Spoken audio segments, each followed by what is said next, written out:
Hi, everyone. I'm Karen Hartglass. You are listening to It's All About Food. I'm taking a deep breath here because this is a very important program for me personally. I am here with Jim Mason, and he's the author of An Unnatural Order, The Roots of Our Destruction of Nature. Jim Mason was trained as a lawyer. He was one of the founders and editor of the Animals Agenda magazine and co-author with Peter Singer of Animal Factories in 1980 and The Ethics of What We Eat in 2006. He has written articles for the New York Times, New Scientist, Newsday, Orion, and Audubon magazine, and has contributed to several anthologies, including In Defense of Animals. He lives in Virginia. Before we get started, I wanted to put out a special thanks to Martin Rowe and Lantern Books for continuing to promote this book over the years after it was originally published, I believe in 1993 by Simon & Schuster, and then Martin picked it up and published it, and now it's out for its newest edition under Lantern Books. Welcome, Jim Mason, to It's All About Food. Hi, Karen. Thanks for having me. Jim, I read your book probably around 1997, and I was involved with EarthSave International at the time. I think it was at an EarthSave meeting in New York. Maybe you came to speak. I got the book. I even got to speak with you a little bit at some after party. The book made a profound impression on me. Now, I have to say, I've been doing this podcast since 2009, so that's 12 years now. And I've read a lot of books. I'm not one of these sensational interviewers that likes to insult anyone. I'm always finding the positive things about different books, even if it's a book I've read that I don't care very much about. Your book is very different. It is so necessary, so well written for everyone to read. I wish indeed everyone would read it. I wish that this could be the 21st century Bible. And I would give it all the awards that I could. Pulitzer Prize, Nobel Prize. I think everything in this book is the answer. If we want humanity to survive and thrive. We'll get back to that if later. That's my introduction for you. And that's why I'm happy to speak with you. And also, the last few years, I would see your book on the shelf, and I have a lot of books. It was calling to me. It was like telling me, reread this book. And I had remembered a few things about it. I remember how it impressed me. So I had it on my list to reread. But the thing is, especially for this podcast, another thing, I'm always reading books. So there's not a lot of time to go back. So I was so thrilled to find out that there was a new edition. And that gave me the excuse or whatever I needed to read it again. So there we have it. Let's dig into An Unnatural Order, The Roots of Our Destruction of Nature. Can you sum it up a little bit before we get started, or what you had intended when you first wrote this book? Yeah, Karen, I think the best way to describe it is to say a short story of how I came to write the book. It kind of gets it in a nutshell, and I'll try to be brief and succinct. I just finished Animal Factories, which came out in 1980 with Peter Singer, co-author. During the course of researching and writing that book, I became fascinated, I would say almost obsessed with the domestic species that we have. How did they become domestic? Cats, dogs, cows, pigs, chickens, because I'd spent years looking at factory farming and cows, pigs, chickens in cages. So I thought, I got to look into this further. And a couple of books came across my desk, thanks to friends. Very important one was a book from about 1978, I think, by Paul Shepard. It really kicked my conscience and consciousness a lot. It's Thinking Animals and the Evolution of Human Intelligence. And basically the pitch in that book, and he's a biologist, this is like heavy duty biology that he's talking about. He says that for the human animal, the human brain, other animals out there, other animals in the world around us were very important to our mind and our consciousness back before we became civilized. The animals had power. They had spiritual power.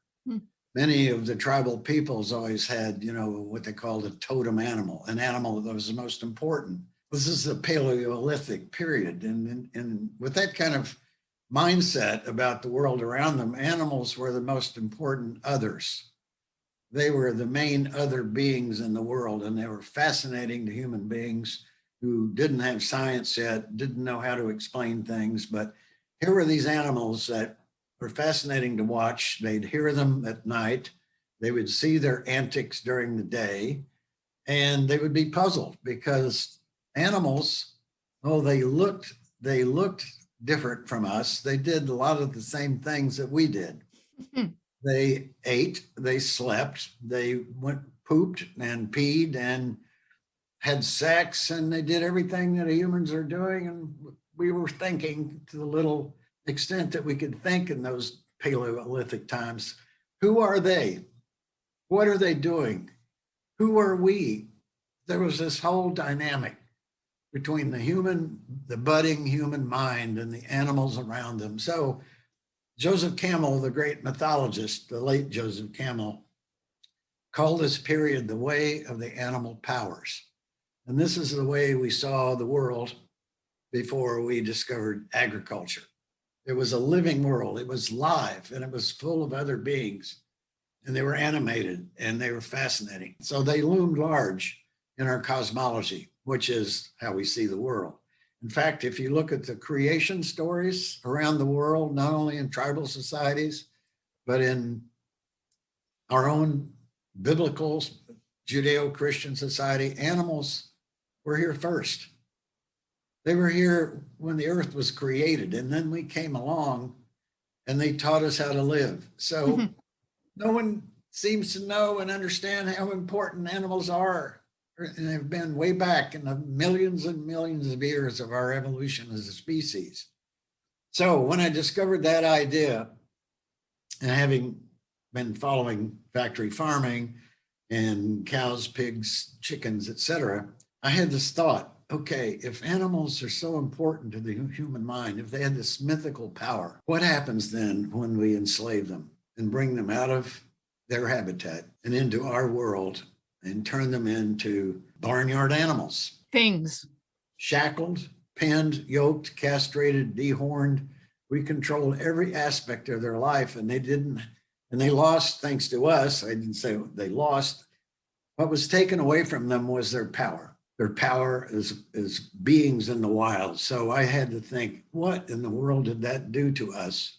What was the psychic wound in human society and human culture that happened because of this technological breakthrough called agriculture?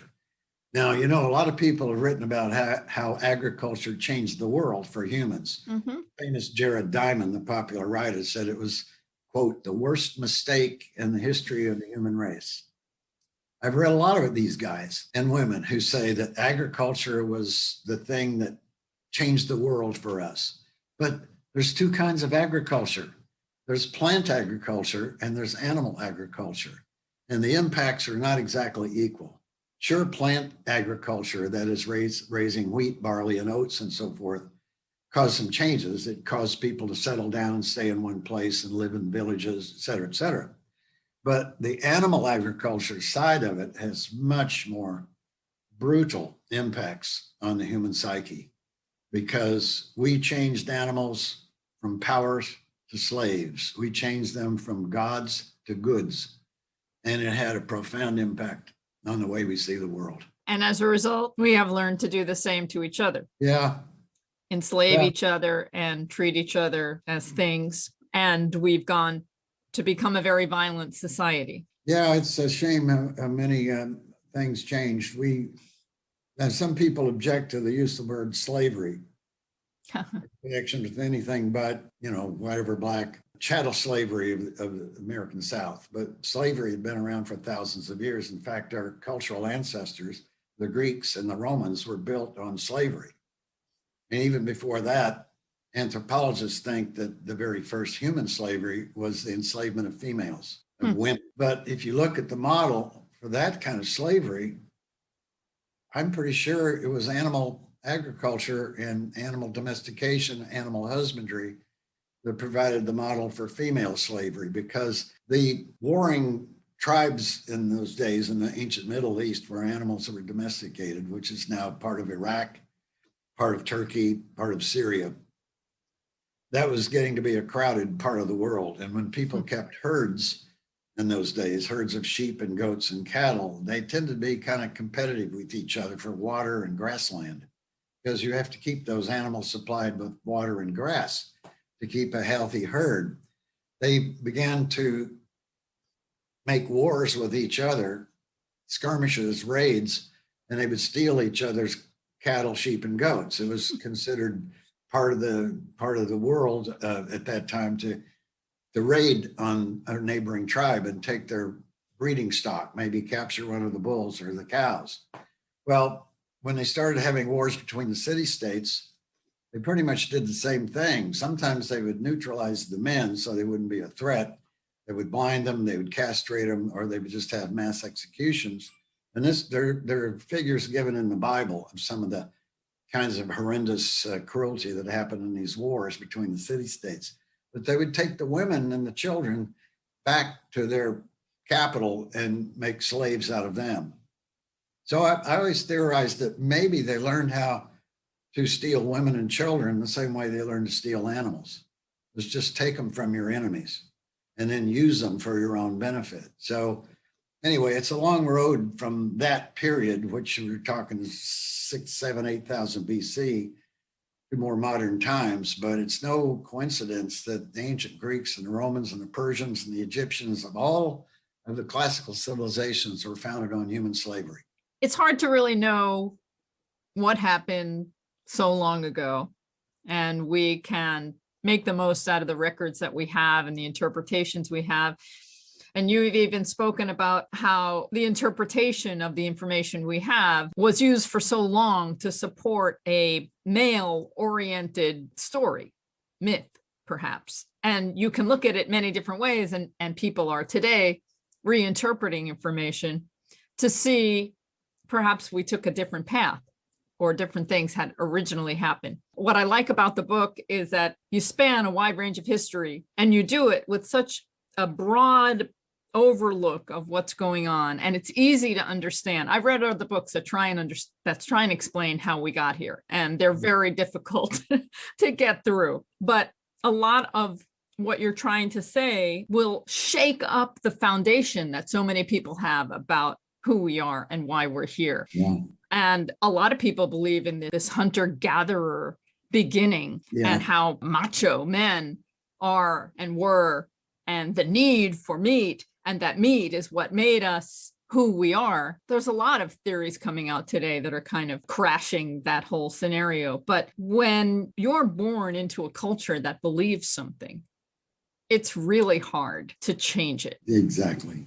Really hard. I know I've been working with food for so long, and just to get people to change what their parents fed them and what their parents told them was right and good is hard. And I'm thinking about little children today. I've got a lot of friends with young kids and little girls, and they're all growing up as Disney princesses for the first few years of their lives. They all have the same dolls, and they're watching the same movies. And what does that do to us? Yeah. More myths. Exactly. Yeah. Our brain is little by little, slowly and surely getting packed with myths, lies, distortions, etc. The mindset that we have in the book, I call it dominionism, human supremacy. The belief, the grandest myth of all is that we're not an animal.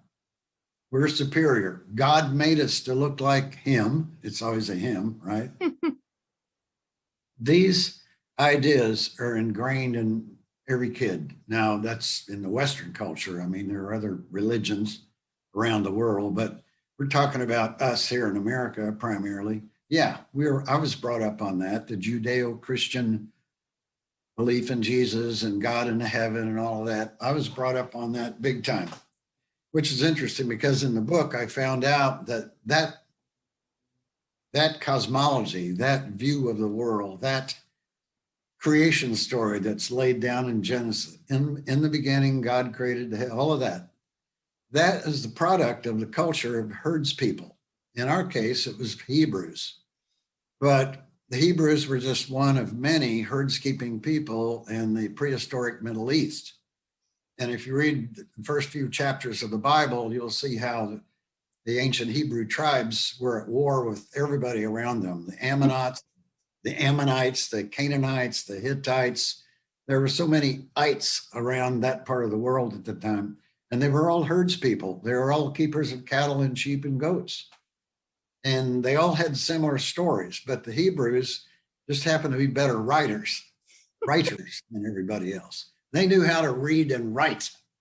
They put it all down. Well, now we've inherited that worldview of these ancient sheep and goat herds people. And according to the anthropology I've been reading, and I actually did look up a lot of scientific sources for the book, it's not all theory spun out of thin air. Anthropologists are saying that this is where the idea of monotheism comes from. The idea of one powerful God in heaven, the idea for that emerged primarily in the people who kept flocks, the herds of sheep and goats, because they began to identify with the model that they lived in, which was the gentle shepherd caring for the flock, guiding it to pasture. Look at the Bible, look at the verses in the Bible that talk about shepherds, and the Lord is my shepherd. He makes me lie down in green pastures and leads me to water. This is all shepherd mythology, and it's part of the Bible for us. So the worldview that we've inherited comes, according to the anthropologists I've been reading and cited in the book, comes from the people who kept herds. They invented the idea of one all-powerful God, and we are the sheep, and he is the shepherd. And if you look at some of the symbolism in religious life, what is the symbol that the bishop carries when he's in the cathedral? It's a shepherd's staff, isn't it? That's the symbol of Christian Catholic Church, has the shepherd's staff. So much symbolism comes from the herdskeeping tradition. So this is the worldview that we inherited. And I'm going to add one more thing. I'm getting kind of windy here, but one of the most important things that happened when we enslaved animals and brought them under our control is we broke that primal sense of kinship that we had with other animals. They were so much like us. They were so important to our tribe in 25,000 BC that we considered them sort of part of the extended family. And in some of the mythology that survived of the people of that time, they did believe that some of these animals might have been ancestors of the tribe. They were the special animals that taught them how to live in the world. They were very important to them culturally. So when we enslave these animals, guess what happens to that sense of the world, that sense of kinship? It gets blown up, because now we don't want to be kinship with the animals that are in our barnyard that we're slaughtering and putting under the yoke. So it broke what I call in the book the primal bonds of kinship with other animals, where in a time when we actually felt comfortable in the world, we felt at peace in the world because we weren't alone. We weren't like a single solitary special animal, not an animal, a special being over everything else. Now we're lonely. Now we're alienated. Back then, we actually felt part of the world, bonded with the world in a sense of kinship. All that's been lost. I was raised Jewish. My parents weren't very religious. When I was young, like maybe 7 or 8, I wanted to go to Hebrew school. I was somebody that if I was going to follow something, I wanted to do it right. I wanted to know all the rules. I wanted to understand them. I was an all or nothing kind of person. I still am. And so I went to school and I learned. There was a lot that didn't make sense to me. Hebrew school was the first place I discovered discrimination against me. I was one of the best students, but I didn't get all the honors because I wasn't a boy. Mm-hmm. That didn't make sense to me. How is it that those guys can miss class and go to baseball practice or something and they still get all the perks? It didn't make sense to me. Yeah. But they taught us that as Jews, we were the chosen ones and we were given this special identity. Yeah. And we were taught that these pagans, these people that came before the Hebrews, would worship these idols, these Yes. stone idols. Yeah. And they interpreted it in such a way that was so arrogant and so superior. And reading your book and others, I realized that there was so much missing from that story. The Well, worshiping these idols, they were representations of this mass power that animal species and the whole Yes. earth had, Absolutely. and a respect. Yeah. Remember And- when Moses came down from the mountain? Moses went up the mountain and God handed him the 10 Commandments, and he came down the mountain. He was really pissed off when he saw his people down there worshiping the golden calf. Remember that scene? Yeah, absolutely. They were doing the rituals down there that were the predecessors of the monotheist belief, which is those people worshiped or adored many different kinds of gods, which, as you point out, are symbolized usually in animal form. The golden calf, maybe others.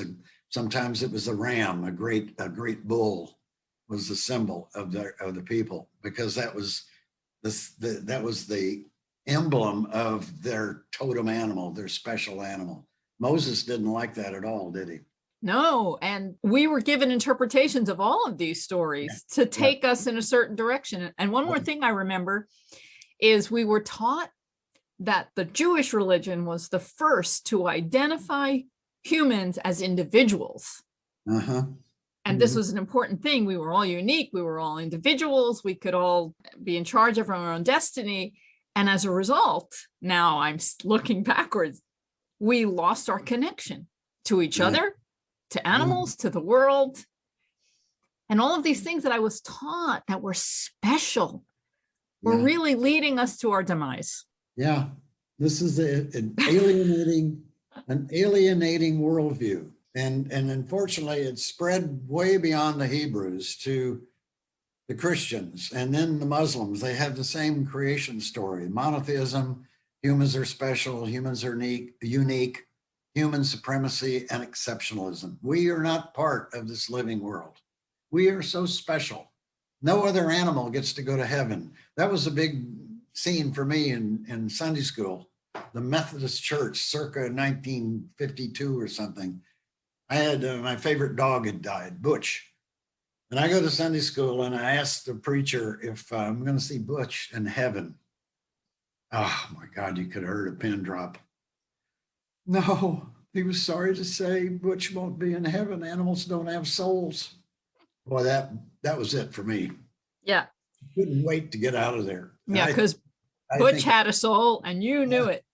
I think I became an atheist from that moment because I knew some of the so-called souls in the church, the backsliders and the hypocrites and the people who were cheating on their wives and everything. And I thought, wow, every animal I know has more soul than some of the people in this church. So yeah, I was brought up on that. There are a number of things you talk about, these animal qualities, these animal characteristics that animals have, and humans as animals have them as well. And these are the things that we want to separate ourselves from or kind of control. And our sexuality is a part of that. And I thought it was interesting how you talked about how foragers, the women knew not to have children as often, maybe every 3 or 4 years instead of every year or whenever. They had a certain control of it because it was inconvenient to carry a baby along with you to wherever you were moving to find food and find fresh resources.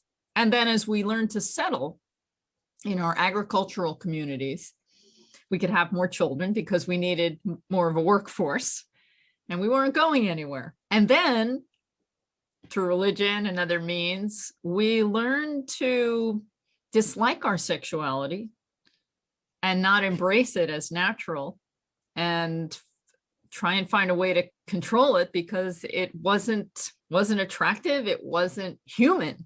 It was necessary evil. A necessary evil. And then we made it dirty. Yeah. And now we're all a mess because we can't embrace our sexuality.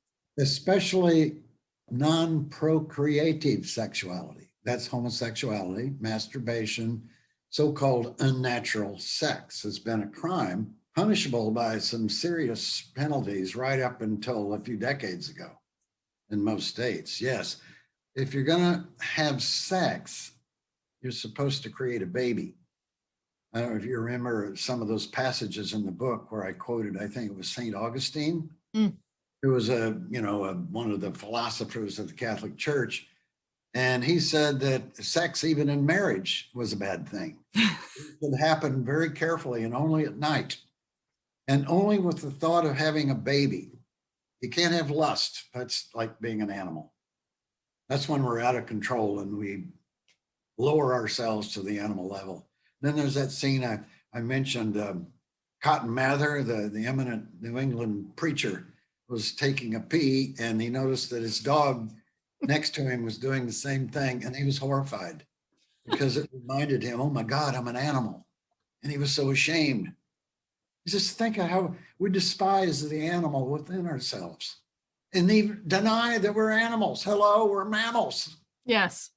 Get at it. We've really taken, was it one turn or a series of turns? But whatever we did, we turned to the dark side. Exactly. And we are paying the price. It amuses me, someone looking at themselves urinating and thinking it's a terrible thing. In our home, we're both vegans, my partner Gary and I, and we celebrate moving our bowels every day. Good. We celebrate it. I mean, I know a lot of people struggle with constipation because of their diet, and it's just a beautiful process, and it's something to celebrate. Absolutely. No shame in being an animal. No. I'm just wondering, so your book first came out in 1993. There have been several versions of it since then. The religious community, did you get any feedback from them from reading your book? Well, not what you'd expect. I did hear from some religious people, but they're kind of unusual in that they're pro-animal religious people. Some of them supported some of the ideas in the book. Some of them are sort of uncomfortable, especially when I talk about the invention of God by shepherds. I mean, that's pretty blasphemous when you think about it. The ones that did engage me about it were fairly tolerant and curious about these ideas. So I was lucky in that regard. One fairly devout person told me when he saw the book, he said, wow, this is a radical book. Yeah, it is. Radical comes from Latin for the root of things, as in radish, So yeah, I want to be radical because I want to get to the root of this worldview that we're now say that we're enjoying it, and it's maybe questionable. The worldview that we have of human supremacy and exceptionalism, of dominion over the living world, is not working for us. It's producing climate change. There's going to be disaster. It's not just the disaster of the days being hotter. The climate change is going to cause massive dislocations in how we grow food, where we grow it. The people who do the work, they're going to be dislocated. Like we're already seeing trouble around the world with massive dislocations of people migrating from one place to another. There's going to be a lot more of that if we don't get a hold of this. It's important to note that you expressly did not write about climate change or the details of animal agriculture and its impact and cruelty, and also its impact on our health by consuming them. This was a different story. It's why it touched me so deeply, because it really explained how we got here. How we got to think this way. How we got to think this way, and how we got to accept everything that we accept today as natural. As natural. Yeah. As you call your book, an unnatural order. We're accepting so many things as natural. When I first read your book, it resonated so much with things that I thought of intuitively, but I could never put them into words. And you did that for me. So thank you. Thank you.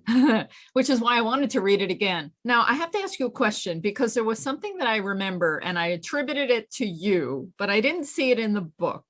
So I wonder, did you really write it, or did I hear you say it, or maybe somebody else said it? But this was about agriculture and how learning how to grow food enabled us to feed people. And the concept behind it is that we keep people from starving, and we're able to grow more and more food, and we make more and more people, and we have more and more people that are hungry.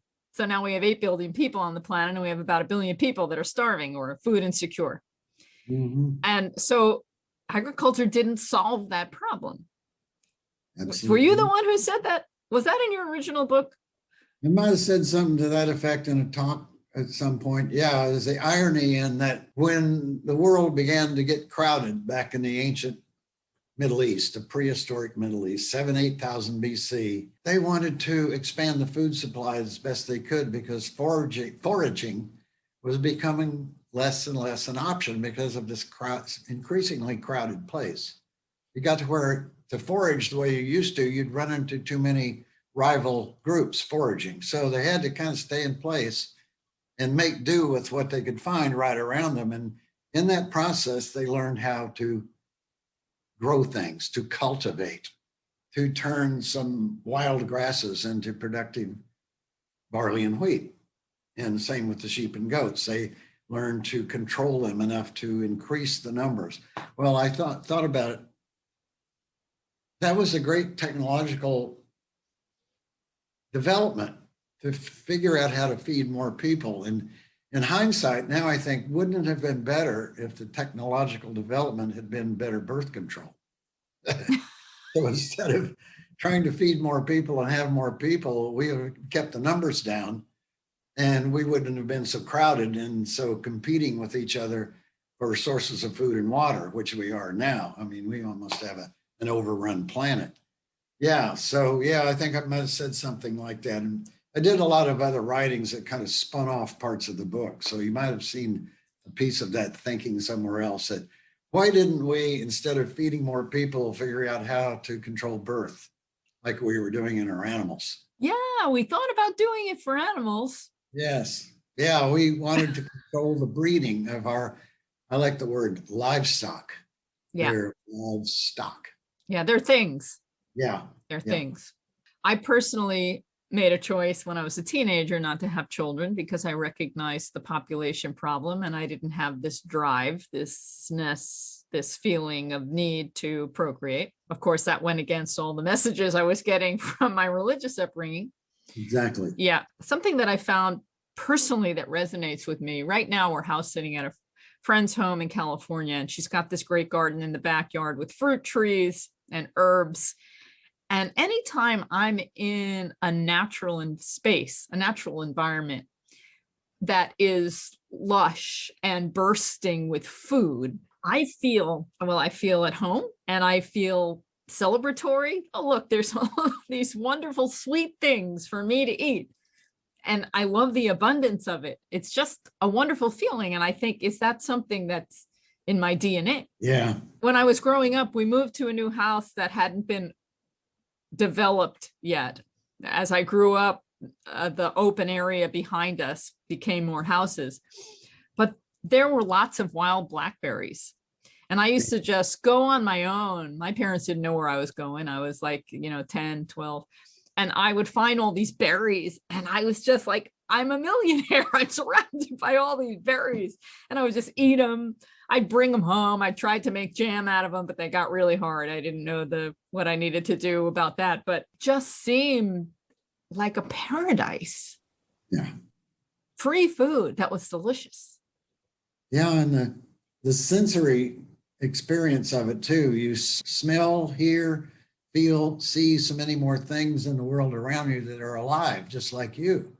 You can hear the crickets at night. You can hear the coyotes yelping at each other. You hear so much out there in the world around you. You don't feel alone. You feel like, hey, I'm a part of this. Now back to this myth that we've been made to believe, this herder's myth, and our treatment of animals and taking away their magic and making them things that we can exploit and abuse. And then we learn how to do it to other people. Fast forward to 2021, we all have this feeling of superiority over other people that other people aren't as smart, aren't as good.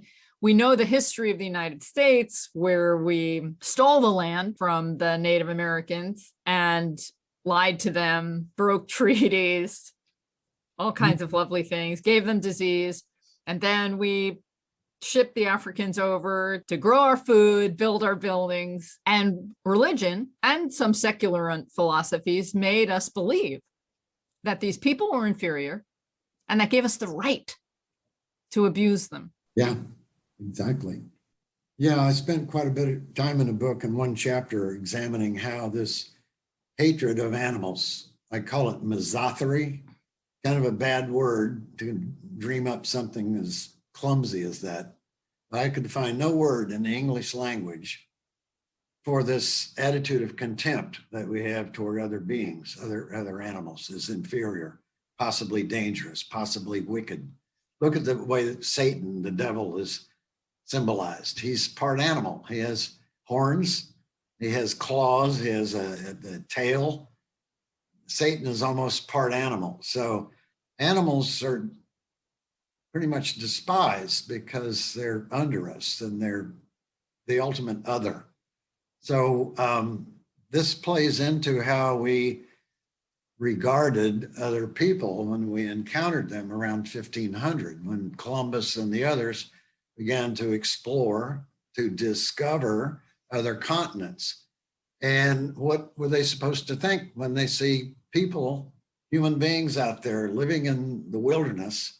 By the way, the word wilderness is from Old English. It means place of the wild beasts. Wild deor ness, place of the wild beasts. When we went to the wilderness of America or Africa and we saw human beings, they didn't look like us. They were living in a very different way from us. They had very strange customs and habits. Well, of course, they were going to be regarded as animals. And when they first encountered Native Americans, the indigenous people of the Americas and the islands in the Caribbean, they had a big fight back in Spain over whether they were animals or whether they were just subhumans. There was a big debate about this. It went on for decades because some of the explorers thought they were just animals and they could be killed because they were killing each other and eating each other. Some of them are cannibals. So it wasn't thought that they were human. Then, the progressives for the time, and get this, the progressives said, oh no, they're subhuman. They might have souls. So we got to go carefully here. And that was the way they encountered the indigenous peoples of the Americas. And same thing when they encountered Africans, because Africans looked very different. They were a different color. They had different customs, different foods, different things. So of course they would be regarded as not completely human beings like us. So these are the building blocks of what the racism that we are living with today. And the roots of it go deep. The roots of it go right back to the idea that we're special, we're supreme, we're exceptional. And we're talking about white people, actually, Christians, Europeans, better than all the others out there. Animals are the original other, but there are a lot of sort of humanoid people who are other too. They're not like us, and we're better than they are. Oh, we have delusions of grandeur when it comes to our sense of supremacy. We extend it far and wide. We're better than everybody else. I remember when I was a kid, our town was better than the neighboring town. We were from Mount Vernon, and those people from Pierce City were like underlings. They weren't, they couldn't read and write like we did. We just love this idea that we're so special. Do humans need to have this identity, or is it something that we've been taught that we need? I think it's taught. And I think if we would go back to the views of the pre-agricultural people, like there's a big fad on the Paleolithic diet, it's been several years. It's not the Paleolithic food groups that we should be looking at. It's the Paleolithic cosmology, the Paleolithic worldview that we should be looking at, how they saw the world as alive, full of kindred beings. Beings out there that were, some of them are more powerful than us. So we couldn't feel superior and supreme and dominating everything because we were part of that web of life. That's the Paleolithic attitude that we ought to try to recover. And I don't mean all of it superstitions. The people were superstitious. They believed in crazy, miraculous, mythical stuff that actually doesn't hold up to science. But science tells us that, biology tells us that, yes, indeed, we're very closely kin with other animals, specifically chimpanzees. What is the figure? 98% of our DNA is identical to the chimpanzee. We have biological proof of our kinship with other beings. Our blood types and our blood parts are the same in mammals. We have the same organ systems. Well, it seems okay to drink their baby's milk. Yeah, well, that's proof of mammals. Yeah. So there's so much proof of biological kinship. So there's no need to resort to the superstitions of the Paleolithic period. But the mindset that they had bonded them with the living world. They felt a part of it. They felt comfortable. They felt like they belonged on the earth, not like us. We're alienated. We'd like to get out of this place. We want to establish colonies on Mars. We want to destroy the earth and go somewhere else and start all over again. Come on. You mentioned in the book, there are so many things, and I'm not really highlighting them. We're just touching on things, but I think it was in the agricultural chapter. You talked about some comparative studies of bones that have shown that foragers had better health than farmers. Yeah. And we have so many notions about who we are and how much better we are now than before. Yeah. But there's some evidence that, well, especially now, it's hard to say because our health is kind of going down now too with all these chronic diseases, and there are predictions that future generations aren't going to fare as well. But evidence that some 30,000 years ago, we were in better shape than farmers of subsequent generations. Yeah, true. They had the forager people had a more varied diet. They ate lots of different kinds of things and not always animals. If you read a lot of the contemporary literature, you think that they lived exclusively on hunting and eating meat. When they've looked at contemporary forager societies that are similar to the ones of the past, 90% of their diet was plant-based. Hunting was not always that successful, and they didn't go out every day and kill, a bison or a deer or some large animal. That would be maybe once every year or two, they would get something like that. One anthropologist said, when they did, they never stopped talking about it. They were so proud of themselves. But no, the forager diet was varied. They ate foods seasonally because, fruit doesn't grow on trees year round. So when it was a fruit season, they would live off of what they could collect in the area, in their eco niche, in their hunting grounds, we'd call it, their foraging grounds. But when they became farmers, agriculturalists, they started living off of monocultures, grains, wheat, and they just didn't have the variety that they did before, because foraging, as I said, was no longer an option because the area was, the space, the geography was full of people, and foraging was less and less possible. So they had to raise their own food, and they tended to stick to one or two crops, and they'd live off of gruel, off of like boiled grains a lot. So they were more vulnerable in the first centuries of agriculture until they perfected lots of different kinds of crops. It was kind of slow going at first. There's a great book on it called Health and the Rise of Civilization. And all of the books I've read on it show that human diet and health took a dive when we went from foraging to farming. It's funny because now with our great knowledge and science, we are discovering that humans fare better on a diet of diversity. Yeah, at long last. Something that we knew intuitively through nature.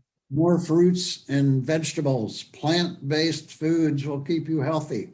So here we are, 2021. A few things I wanted to get to. There are how many wars going on around the globe? Oh, it's absurd. It's absurd. And somebody recently was talking to me about this new battle between the Israelis and the Palestinians, and everybody's taking sides, and they wanted to know my opinion. And basically what I wanted to say was read Jim Mason's book, Unnatural Order. We have to go way, way back to understand why we're here today. Yeah, we're a warmongering culture. Every little nickel dime nation has to have a standing army, Nicaragua, or some developing nation. They all have to have an army, and they have to have weapons. They want to buy tanks. They want to buy fighter planes. And guess what? We've got the US, UK, France, Russia, China. We got dozens of very wealthy countries that will make airplanes and guns and bombs and sell them to these people so they can be protected. The whole world is arming itself in some frenzy that we're all going to have to fight each other off. I mean, what's it come to? 5,000 years of civilization and human history, and we can't do better than this? I mean, what are we? Are we superior or not? Another topic I'm glad you touched on in the book is companion animals, pets, and breeding. Yeah. There are so many things that bug me about humanity and our habits, but this is one that really gets to me. I have a lot of dear friends who love their pets, their companion animals, their children, they like to call them, and they don't really see what they're doing. Yeah, I know. When the thing that appalls me the most is what I call bred-in cruelty. We are so obsessed with the shape of the dog. We want it big and tall. We want it short and fat. We restructured the dog, who is a descendant of the wolf. They have the same DNA as wolves in the wild, but we've been shaped. They're the first domestic animal was the dog. It joined us because our campsites tended to have leftover food around. So the wolves basically would come to the forager group and kind of follow them around and eat the leftovers, so to speak. And little by little, they became acclimated to that group of people, that extended family, and they became almost like pets 20,000 years ago. Yeah, we love our dogs, but gosh, what a shame what we've done to them, how we've changed their anatomy so that they suffer. So like my partner has a dachshund. It's kind of a hybrid dachshund. Somewhere back there, it interbred with a black lab. So we've got this, yes, we've got this oversized little dachshund. And the poor little guy, his joints, his legs, he's born to be crippled. Yeah. Because of the way he was shaped. And people still insist on these shapes, these looks in their dogs. The healthiest dog is the mutt, the mixed breed that looks more like the original dog. We have gotten ourselves to this strange place where we need to be with animals. We need their magical energy. We need their unconditional love, but we've twisted and distorted it into something. There's no word for it except your word. But there's science on this need for companion animals. They found that people who are suffering, all different kinds of suffering, they've tried it with people who have psychological problems, like in prison, or vets who have been wounded and are recovering. When they bring a companion animal to them, somehow they want to live and they want to heal and they want to get better. Right. Yeah. No, but instead we want them to jump through hoops and over fire and do tricks for us and amuse us and be our playthings and wear little outfits and bring home medals. As in the circus, when we make elephants dress up in silly costumes and dance. Yeah. But that's an example of proving our dominion, our mastery. Oh my God, we could make this huge 3-ton beast do tricks. Aren't we powerful? And in your book, which covers a long span of time, we get up to current time. We're still doing horrific things. We have all kinds of crazy rituals, rodeos, and the circuses. Fortunately, we're voting to keep animals out of circuses, more and more wild animals. There are some positive things happening. Yes. Now, you wrote your book originally in 1993. It's been 27 years. Yeah. A lot's happened. Do you see positive change, hope, a way out or a way around?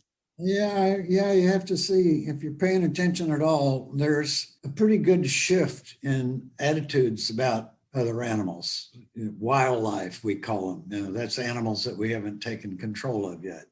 We're really concerned that there are more tigers in captivity in backyards in the United States than there are in the natural habitat of tigers in Asia. And people are a little more aware of that and more concerned about that. The people who kept elephants pretty much being phased out of zoos and menageries and circuses. We now know so much about the behavior of elephants, about their sense of family bonding. The herd is typically a bunch of females, mothers, and their calves, their juveniles, their babies, and the males sort of live separately. It was probably a good system. But anyway, we're learning so much more about the life of elephants and the way they actually communicate with each other. They have a language of sorts. We wouldn't call it language in the sense of Shakespearean English, but they do communicate and they tell each other things. So we're learning so much about that through science, again, that we're beginning, and I'd say we're past the beginning. We're well into some respect for the qualities of life that we've learned about in elephants, that the way they live and the quality of life they have is worthy of our respect. We don't treat them like a thing like we might have 100 years ago. Now we're seeing them as animals much like us that have families, that care for their young, that protect each other. It's not a rocket science here. It's easy to see it if you just look. So yeah, we're seeing some changes. You coined the word, you mentioned it before. I don't know that I'm pronouncing it right. Misottery? Misottery rhymes with misogyny. Misogyny, misottery. Yes, misottery means contempt for animals. Misottery, misogyny, and I'm thinking of misanthrope. How do you say that in that form? Misanthropy. Misanthropy. Misanthropy, it's kind of a contempt for human beings, kind of a human haters. I have a little bit of misanthropy. Do you think we deserve to continue and find a better way? Yeah, we do. It's our culture is the villain here. The human species is just another ape, an animal, a mammal, and we just got a lot of wrong ideas. We got a lot of wrong ideas about our place in the world. We got the biggest lie. You talk about the Trump, but the big lie is that we're supreme, that we're the superior, exceptional creature, not animal, over everything else. And the God who looks like us has given us a blank check. Here's a license to rape, rob, and steal from the planet. Everything is here for you. What is it? Multiply and replenish the earth. Go forth and multiply and replenish the earth. And the beast and every living thing shall be food for you. And there's so much in Genesis about God giving us like complete permission to do whatever we want. We own it all, and he's given us the license to do whatever we want. That's the big lie. I'm sorry, but it's blasphemy to some to say that. But having been religious, in the early part of my life, I had to give it up because I discovered that big lie, that there's no God to give us permission to these terrible things and to destroy the climate and the living planet. That's not a God that I want to worship. Well, Jim, thank you for being courageous to do that. Because like I said earlier, when we started talking, it takes a lot of courage to recognize that the foundation you've been grown into is a myth and isn't really there. And that the ground below you is crumbling because there's no truth to it. Takes a lot of courage to recognize that and to figure out where you're going to stand. Well, I appreciate your support for the book, and I thank you so much for having me do this chance to reach an audience. You're welcome. I'm going to work hard to get a lot of people to read it. Thank you. I think the only way we can solve our problems is to understand how they started, and this is it. That's it. We've got to look at the roots of our destruction of nature because it's a pressing issue now with climate change. Fossil fuels poured carbon into the atmosphere, but that's not the ultimate cause. The cause is this belief in our being so special that we can do anything we want, that it's all ours, it's our property. So that is the basic cause of climate change. Our very worldview, our cosmology itself is creating the destruction of the living world, which some people call nature. I prefer the living world. That's what it really is. Jim Mason, author of An Unnatural Order, The Roots of Our Destruction of Nature. Thank you so much. You have no idea how much joy it is for me to talk with you. Thank you, Karen. Okay, be well. I hope you live long and prosper. Okay, take care. Bye-bye. Bye. Thanks for joining me, everyone, for another episode of It's All About Food. Your assignment is to get this book, The Unnatural Order. Read it and share it with everyone.